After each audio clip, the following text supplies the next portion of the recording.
కొద్ది రోజుల క్రితం నేను ఒక రోగిని పరీక్ష చేస్తున్నప్పుడు అతని బిడ్డ పక్కనే కూర్చున్న తన తల్లితో మాట్లాడమని మారం చేసింది. క్షణాల్లో ఆ తల్లి ఆ అమ్మాయికి ఫోన్ తీసుకో అని చెప్పింది. ఆ సంఘటన నా మనసులో గుర్తుండిపోయింది. దీని గురించి ఇవాళ మీకు కొన్ని విషయాలు చెప్తాను. మనందరికీ ఎక్కువగా అనిపిస్తుంది ఈ మధ్య కాలంలో పిల్లలు ఫోన్కి బానిసలు అయిపోయారని. కానీ చాలాసార్లు నిజం ఏంటంటే ఫోన్ కేవలం ఒక మార్పిడి మాత్రమే. పెద్దలు వారిపై దృష్టి పెట్టకపోవడం, కలిసి గడపడానికి సమయం ఇవ్వకపోవడం, లేదా సాధారణంగా విసుగు అనిపించడం, ఈ ఖాళీలను పూర్తి చేయడానికి పిల్లలు ఫోన్ని తీసుకుంటున్నారు. నిపుణుల ప్రకారం ఫోన్ టైం తగ్గించాలంటే కేవలం పిల్లలకు పరిమితులు పెట్టడం సరిపోదు. పెద్దలు తమ నడవడిక, ప్రవర్తన, అలవాట్లు కూడా మార్చుకోవాలి. మనం పిల్లల అసహనాన్ని చూసి ఫోన్ ఇచ్చినప్పటి నుంచే వారు దాన్ని సౌకర్యంగా అనుకోవడం నేర్చుకుంటున్నారు. రోజుకు నిర్దిష్ట సమయం మాత్రమే ఫోను లేదా ట్యాబు లేదా టీవీ.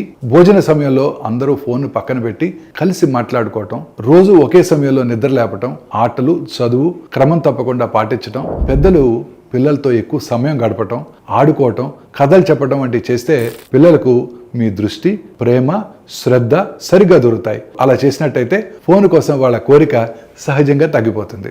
సో ఫోన్ టైం అనేది పిల్లల సమస్య కాదు, అది కుటుంబ అలవాటు. పెద్దలు ముందుగా మారినట్టయితే పిల్లలు చాలా సులభంగా మారిపోతారు. వాళ్ళు నిజంగా కోరుకునేది మీ సమయము, దృష్టి మాత్రమే. మీరు గనక వారిని సరిగా పట్టించుకున్నట్టయితే ఫోన్స్ వాళ్ళ మీద ఎక్కువ పట్టు సాధించలేవు.